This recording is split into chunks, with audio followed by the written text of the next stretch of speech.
अस्सलाम वालेकुम स्टूडेंट्स। बच्चों, आप लोगों ने एक बात ऑब्जर्व करी होगी कि अगर हम फोर्स अप्लाई करते हैं गिलास के ऊपर तो गिलास जो है वो शटर हो जाता है, गिलास जो है वो टूट जाता है। लेकिन अगर वही फोर्स हम अप्लाई करते हैं मिसाल के तौर पे एक मेटल की रॉड पे, तो आप नोटिस करेंगे कि वो मेटल की रॉड जो है वो टूटती नहीं बल्कि वो बेंड हो जाती है।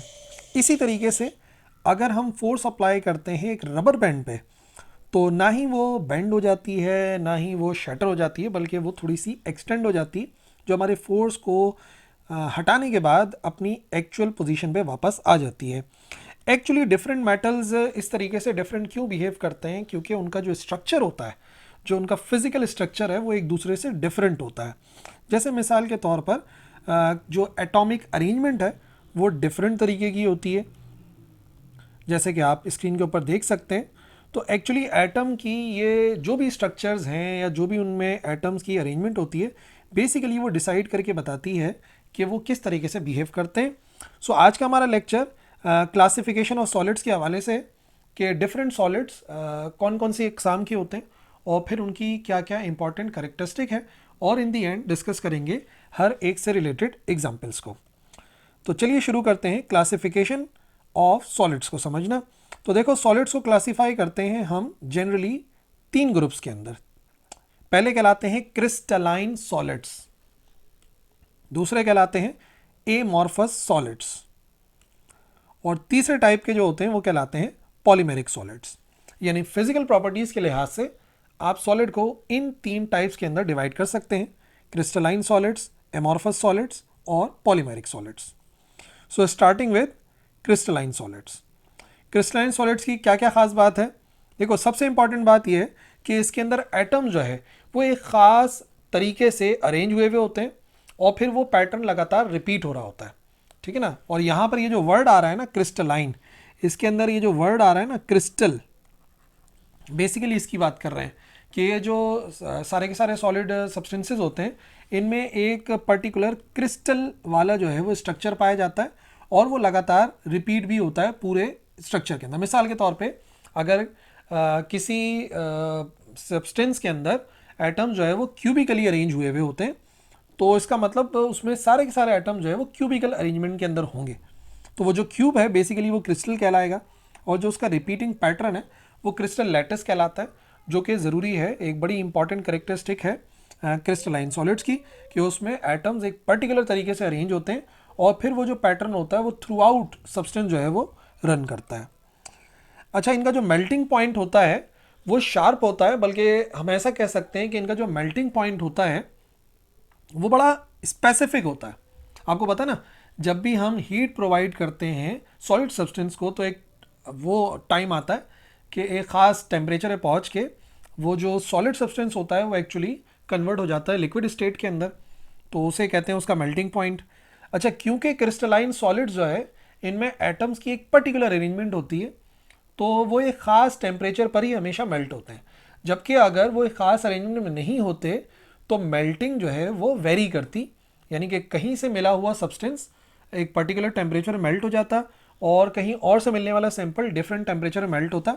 But in case of crystalline, क्योंकि सारे के सारे, मिसाल के तौर पे अगर मैं जो है वो डायमंड के स्ट्रक्चर की बात कर रहा हूँ, तो डायमंड का एक पर्टिकुलर स्ट्रक्चर है और वो डायमंड आप कहीं से भी दुनिया के किसी भी कोने से निकालेंगे तो क्योंकि उसमें एक रेगुलर रिपीटिंग पैटर्न होगा, दैट्स वाई उसका जो मेल्टिंग पॉइंट होगा वो स्पेसिफिक टेम्परेचर होगा, या हम कह सकते हैं काफ़ी शार्प होता है, कोई लंबी रेंज पर नहीं होता, एग्जैक्ट होता है। अच्छा, रिजिड होते हैं काफ़ी ज़्यादा और इनका एक वेल डिफाइंड स्ट्रक्चर होता है। रिजिड होने से क्या मुराद है? रिजिडिटी से मुराद ये होती है कि अगर आप किसी सब्सटेंस की को डीफॉर्म नहीं कर पाते, उसे आप बेंड नहीं करवा पाते, उसको आप डीफॉर्म नहीं करा पाते, तो हम कहते हैं कि सब्सटेंस बहुत ही रिजिड है। मतलब आम लफ्ज़ों में हम कह सकते हैं बहुत ही मजबूत है। अगर हम किसी चीज़ को इजीली बेंड कर पा रहे हैं, मोड़ पा रहे हैं, तो वो लेस रिजिड है। ठीक है ना? और अगर हम उसे मुश्किल से बेंड कर पा रहे हैं तो इसका मतलब उसमें रिजिडिटी ज़्यादा है। तो ये कह रहे हैं कि जो क्रिस्टलाइन सॉलिड्स होते हैं वो काफ़ी ज़्यादा रिजिड होते हैं, उनमें एक वेल डिफाइंड स्ट्रक्चर होता है और उनको बेंड करना जो है वो डिफ़िकल्ट होता है। दैट्स वाई हम कह रहे हैं कि they have very high rigidity. Transparency की अगर बात की जाए तो देखिए, जितने भी क्रिस्टल्स होते हैं बेसिकली वो ट्रांसपेरेंट होते हैं या ट्रांसल्यूसेंट होते हैं। ट्रांसपेरेंट को उर्दू में कहते हैं शफाफ, यानी कि उनसे रोशनी जो है वो ऑलमोस्ट 100% जो है वो आर पार चली जाती है, रिफ्लेक्ट हो जाती है। और ट्रांसल्यूसेंट में कुछ अमाउंट ऑफ लाइट जो है वो आर पार चली जाती है और ये कुछ अमाउंट ऑफ लाइट को जो है वो रिफ्लेक्ट करा देते हैं, यानी कि कुछ रिफ्लेक्ट हो जाती है और कुछ रिफ्लेक्ट हो जाती है। सो ट्रांसपेरेंसी के मामले में हम ये कहेंगे कि जो क्रिस्टलाइन सॉलिड्स होते हैं वो ट्रांसपेरेंट भी होते हैं और बेसिकली ट्रांसल्यूसेंट भी होते हैं। और एग्जाम्पल्स की बात की जाए तो विच इज़ वेरी इंपॉर्टेंट, क्योंकि अब ये सारी प्रॉपर्टीज़ मैं इनमें वन बाय वन समझाऊंगा। डायमंड, सॉल्ट का क्रिस्टल, शुगर का क्रिस्टल या सिलिकॉन, ये बेसिकली जाहिर करते हैं क्रिस्टलाइन सॉलिड्स को, जिनमें एक रेगुलर पैटर्न होता है, एक शार्प मेल्टिंग पॉइंट होता है, काफ़ी ज़्यादा रिजिड होते हैं, बेंड करना डिफिकल्ट होता है और ये ट्रांसपेरेंट या ट्रांसल्यूसेंट होते हैं। मिसाल के तौर पे अगर हम बात करते हैं डायमंड की, तो देखो डायमंड के अंदर जो स्ट्रक्चर होता है बेसिकली कार्बन के एटम्स होते हैं, एक पर्टिकुलर अरेंजमेंट में होते हैं, ठीक है। तो वो क्रिस्टल हो गया उसका, और मजबूत होते हैं, रिजिड होते हैं। डायमंड्स को बेंड करना बहुत मुश्किल है, हाई रिजिडिटी होती है, एक शार्प मेल्टिंग पॉइंट होता है, ठीक है, और ट्रांसपेरेंट होते हैं। डायमंड के बाद अगर देखा जाए तो सिलिकॉन डाइऑक्साइड जो है, ये एक पर्टिकुलर स्ट्रक्चर आपको नज़र आ रहा है, ये इसका क्रिस्टल है और ये उसका क्रिस्टल लैटिस है। आप देख सकते हैं सारे के सारे एटम्स एक पर्टिकुलर तरीके से अरेंज हुए हुए हैं और सेम प्रॉपर्टीज़ इस्तेमाल हो रही हैं जो कि हमने डायमंड में बताई थी। सिलिकॉन कार्बाइड हो सकता है जिसके अंदर सिलिकॉन और कार्बन एक पर्टिकुलर स्ट्रक्चर में नज़र आते हैं, और फिर शार्प मेल्टिंग पॉइंट और इनका ट्रांसल्यूसेंट होना और फिर इनका रिजिड होना, एक पैटर्न होना जो बार बार रिपीट होना, ये बेसिकली पहचान है इनके क्रिस्टलाइन होने की। और इसी तरीके से इन दी एंड कार्बन में ये जो रिंग स्ट्रक्चर नज़र आ रहा है, ग्रेफाइट आपको इसी तरीके से लेयर्ड फॉर्म के अंदर नज़र आएगा। सो ये सारी की सारी जो एग्जांपल्स मैंने आपको बताई ये क्रिस्टलाइन सॉलिड्स की हैं और ये वही प्रॉपर्टीज शो करते हैं जो इससे पहले मैंने समझाई। इसके बाद बारी आती है एमॉर्फस सॉलिड्स की, ठीक है। एमॉर्फस सॉलिड्स की खास बात यह है कि इसके अंदर कोई ऑर्डर नहीं होता और रैंडम एटम्स अरेंज होते हैं, बल्कि इसको आप ऐसे याद रखें, ये जो वर्ड लिखा हुआ है ना मॉर्फ, मॉर्फ कहते हैं शेप को, शक्ल को। और कभी भी अगर ए किसी चीज़ के साथ ऐड हो जाए तो इसका मतलब नॉट का एक मीनिंग आता है, तो इसका मतलब इनकी कोई शेप नहीं होती, इनकी कोई शक्ल नहीं होती। तो आप याद रख सकते हैं एमॉर्फस सॉलिड्स ऐसे सॉलिड्स हैं जिनमें कोई क्रिस्टलाइन, जैसे उसमें क्रिस्टलाइन के अंदर एक क्रिस्टल था, इसमें कुछ नहीं होता, कोई लॉन्ग रेंज ऑर्डर नहीं होता, बल्कि रैंडमली अरेंज हुए हुए होते हैं जितने भी एटम्स होते हैं, कोई पर्टिकुलर अरेंजमेंट नहीं होती। और क्योंकि पर्टिकुलर अरेंजमेंट नहीं होती तो इनका जो मेल्टिंग पॉइंट होता है वो बेसिकली एक लंबी रेंज के ऊपर होता है। देखो अगर एक पर्टिकुलर अरेंजमेंट होती है ना तो वो हमेशा उसी को फॉलो करेगा और उसी पर्टिकुलर टेम्परेचर पे मेल्ट हो जाएगा, लेकिन यहाँ पर तो एक अलग ही तरीके से अरेंज है, कहीं पर मॉलिक्यूल करीब हैं, कहीं पर मॉलिक्यूल दूर हैं, तो इस वजह से ये खास मेल्टिंग पॉइंट नहीं होता ऐसे सब्सटेंसेस का, बल्कि इनकी लंबी रेंज होती है। मतलब आप ऐसा सुनोगे कभी ये 100 डिग्री से लेकर 150 डिग्री तक कहीं भी मेल्ट हो जाते हैं। तो कहने का मकसद ये है कि यहाँ पर क्योंकि एटम्स की एक पर्टिकुलर अरेंजमेंट नहीं होती, इस वजह से उनका कोई पर्टिकुलर मेल्टिंग पॉइंट भी नहीं होता। इसके बाद अगर प्रॉपर्टी देखी जाए रिजिडिटी की, तो ये इतने रिजिड नहीं होते, ठीक है, इनको बेंड करना आसान होता है। जितने भी एमॉर्फस सॉलिड्स हैं उनको हम किसी भी तरीके से बेंड कर सकते हैं फोर्स अप्लाई करके, ठीक है। तो ये उतने रिजिड नहीं होते but still they are somewhat rigid. अभी एग्जाम्पल्स के अंदर मैं रिजिडिटी बताऊंगा हर एक की, तो आपने याद रखना है कि ये रिजिड उतने नहीं होते जितना के क्रिस्टलाइन सॉलिड्स होते हैं, still they have some rigidity. Transparency, देखो ये ट्रांसपेरेंट भी होते हैं और ओपैक भी होते हैं। ये आपको गिलास की सूरत में ट्रांसपेरेंट भी मिलेंगे और ये आपको स्टोन्स की सूरत में ओपैक भी मिलेंगे। तो कहने का मकसद ये है, जैसे आटा हो गया, वुड हो गया, ये सब ओपैक आपको मिलेंगे, ये कोई पर्टिकुलर अरेंजमेंट नहीं है, ठीक है। और ट्रांसपेरेंट मिल सकते हैं, जैसे कि गिलास मिल सकता है आपको, वो ट्रांसपेरेंट है। सो इनकी ट्रांसपेरेंसी स्ट्रक्चर के ऊपर डिपेंड करती है कि ये ओपैक हैं कि ट्रांसपेरेंट। एग्जाम्पल्स के अंदर आ जाएगा रबर और कुछ खास किस्म की प्लास्टिक्स भी हैं, और गिलास तो मैंने आपको बता ही दिया, ठीक है। तो अब अगर बात की जाए इसकी एग्जाम्पल्स की, तो जैसे ऑब्सीडियन गिलास है, ये इस गिलास की खास बात यह है कि इसके अंदर एटम जो है वो रैंडमली अरेंज हुए हुए होते हैं, कोई पर्टिकुलर पैटर्न नहीं होता, ठीक है। और ये आप देख सकते हैं कि आपको ओपैक नज़र आ रहा है, मेल्टिंग पॉइंट स्पेसिफिक नहीं होता, और सम वॉट जो ऑब्सीडियन गिलास होता है उसमें कुछ तो रिजिडिटी पाई जाती है, not as much as in diamond but still they are rigid. Biological tissues, इंसानी टिश्यूज़ जो हैं बेसिकली वो भी एग्जाम्पल हैं एमॉर्फस सॉलिड्स की। जो टिश्यूज़ का शेप होता है वो डिफरेंट होता है, कोई लॉन्ग रेंज नहीं होता, दैट्स वाई मेल्टिंग पॉइंट जो होता है वो भी थोड़ा बहुत वेरी करता है, ग्रेजुअल होता है। और ओपेक तो ये है, आपको नज़र आ रहा है। और इसमें जो रिजिडिटी होती है वो थोड़ी सी कम होती है as compare to obsidian glass, ठीक है, और as compare to crystalline solids. इसके अलावा रबर भी इसी की एग्जाम्पल्स है, एग्जाम्पल के अंदर शामिल है। रबर का आप स्ट्रक्चर देख सकते हैं कि रबर जो है वो मेल्ट होता है, कुछ रबर जो है वो जल्दी मेल्ट हो जाते हैं, कुछ देर में मेल्ट होते हैं। बाकी इनमें मॉलिक्यूल्स जो है वो डिफरेंट तरीके से अरेंज होते हैं, और समवाट ये ट्रांसपेरेंट, ट्रांसल्यूसेंट या ओपेक हो सकता है। तो सब कुछ डिपेंड करता है इनके अपने स्ट्रक्चर के ऊपर, ठीक है ना। अच्छा, फिर जो तीसरी हमें समझनी थी क्लासिफिकेशन ऑफ सॉलिड में, वो है पॉलीमेरिक सॉलिड्स। पॉलीमेरिक सॉलिड्स की खास बात यह है कि इसके अंदर लॉन्ग चेन मॉलिक्यूल्स होते हैं और रिपीटिंग पैटर्न होता है पूरा, ठीक है।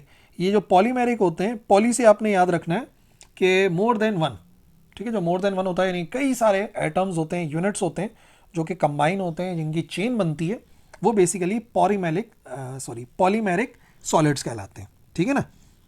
तो क्रिस्टलाइन के अंदर एक स्पेसिफिक स्ट्रक्चर था जो रिपीट हो रहा था, एमॉर्फस के अंदर कोई डेफिनेट स्ट्रक्चर नहीं था, और यहाँ पे लॉन्ग चेन की सूरत में एक ही एटम जो है वो लगातार रिपीट होता रहता है, तो रिपीटिंग यूनिट है इसमें।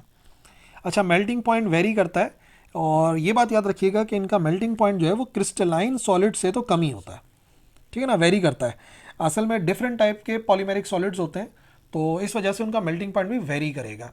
कुछ होंगे जो कि बहुत जल्दी मेल्ट हो जाते हैं, ठीक है, जैसे पॉलीथाइलिन जो है वो मेल्ट हो जाएगा जल्दी, लेकिन इस लिहाज से जो पॉलीविनाइल क्लोराइड होता है वो देर में मेल्ट होता है। तो इनका जो मेल्टिंग पॉइंट होता है वो वेरी करता है, ज़्यादा भी होते हैं, कम भी होते हैं, एक ही पर्टिकुलर सब्सटेंस के ज़्यादा या कम हो सकता है। लेकिन हाँ, क्रिस्टलाइन सॉलिड से तो मेल्टिंग पॉइंट इनका कम ही पाया जाता है। अच्छा, ये फ्लेक्सिबल होते हैं और कभी कभार रिजिड भी होते हैं। अगर पीवीसी की बात की जाए, जो पीवीसी पाइप शायद आपने नाम सुना होगा, तो बहुत रिजिड होते हैं, उनको बेंड करना बहुत डिफिकल्ट होता है, बड़े स्ट्रॉन्ग से होते हैं। लेकिन अगर बात की जाए प्लास्टिक की बॉटल्स की, तो वो फ्लेक्सिबल होती हैं, उनमें फ्लेक्सिबिलिटी पाई जाती है। तो रिजिडिटी के मामले में आप देख सकते हैं वेरिएशन, कि वहाँ पर जो है वो बहुत ही ज़्यादा रिजिड थे क्रिस्टलाइन में, एमॉर्फस पे आए तो उतने रिजिडिटी नहीं थी, और यहाँ पर तो हम ये कह रहे हैं कि ज़्यादातर ये फ्लेक्सिबल ही होते हैं, रिजिड ज़रा कम ही पाए जाते हैं। अच्छा, स्ट्रक्चर पे डिपेंड करता है, ट्रांसपेरेंट भी हो सकते हैं, ओपेक भी हो सकते हैं।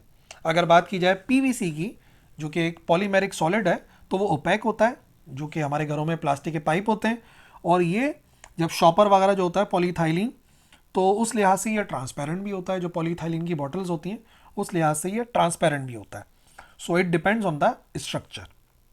एग्जाम्पल्स के कुछ तो मैंने नाम बताए, पॉलीथाइलिन है, पॉलीथीन है, पीवीसी है और नायलॉन है, ये एग्जाम्पल्स हैं पॉलीमेरिक सॉलिड्स की, ठीक है, जो कि वन बाय वन हम देखते हैं। जैसे पॉलीविनाइल क्लोराइड, ये जो पाइप आपको नज़र आते हैं घरों में, पानी के जो पाइप होते हैं जिन्हें हम प्लास्टिक के पाइप कहते हैं, या पीवीसी, बेसिकली वो पॉलीविनाइल क्लोराइड है।